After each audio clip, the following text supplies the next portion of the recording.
வணக்கம் நண்பர்களே. இப்போ நான் உங்களுக்கு ஒரு மறக்க முடியாத சிறப்பான சம்பவத்தை பற்றி சொல்கிறேன். ரொம்ப நாட்களுக்கு முன் நடந்தது. அப்போ சர் சிவி ராமன் என்று ஒரு பெரிய சயின்டிஸ்ட் இருந்தார். ஒரு நாள் அவர் கப்பலில் பயணம் செய்துட்டு இருந்தார். அப்போ அவர்களுக்கு ஒரு சந்தேகம் வந்துச்சு. கடல் நீர் பார்க்கறதுக்கு நீளமாக இருக்கும், அது கையில் எடுத்தானா நிறமற்றமாக இருக்கும். அதற்கு ஏதோ ಒಂದು காரணம் இருக்கணும். அது நான் புரிஞ்சு கொள்ளணும். அவர் கடின உழைப்பு பண்ணிட்டு இருந்தார். ஒரு நாள் அவர்களுக்கு காரணம் தெரிய வந்துச்சு. அவர்களுக்கு வந்த யோசனை நிரூபிக்கிறதுக்கு அவர்களுக்கு ஒரு கருவி தேவைப்பட்டுச்சு. அது பண்ணுறதுக்கு அவர்களுக்கு ரொம்ப பணம் தேவைப்பட்டுச்சு. அவர் கணேஷான் தாஸ் பிர்லா அவர்களுக்கு ஒரு லெட்டர் எழுதினார்.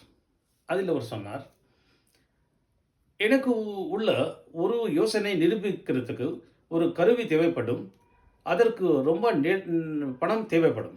நீங்கள் எனக்கு உதவி பண்ணால், அது செய்வதில் நான் வெற்றியானால் எனக்கு நோபல் பிரைஸ் கூட வரலாம். அது படித்த பிறகு கணேஷான் தாஸ் பிர்லா அவர்களுக்கு தோணுச்சு, அவர் நோபல் பிரைஸ் பற்றி சொல்லிட்டு இருக்கிறார். அவர்களுக்கு நோபல் பிரைஸ் வந்தானா அது பெரிய சாதனையாகும், முழு நாடு பெருமை கொள்ளும், முழு நாட்டிற்கு பெருமையாக இருக்கும். அதுக்கு என்ன வேணும்?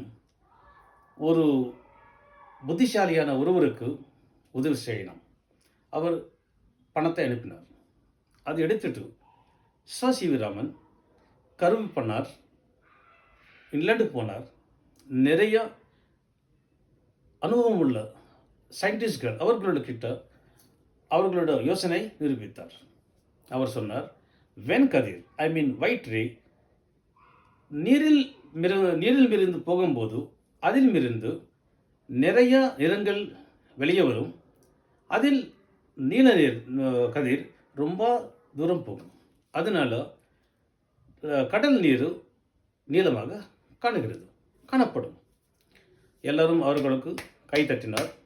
நோபல் பிரைஸ் கமிட்டிக்கு நோபல் பிரைஸுக்காக அவர்களோட பேர் ரெக்கமெண்ட் பண்ணார். நோபல் பிரைஸ் கமிட்டி அவர்களுக்கு நோபல் பிரைஸ் விளங்கினார். அப்புறம் நம்ம நாட்டில் ஒரு பாராட்டு விழா இருந்துச்சு, செயல்பாடு. அதற்கு கணேஷான் தாஸ் பிர்லா அவர் கூட வந்தார்.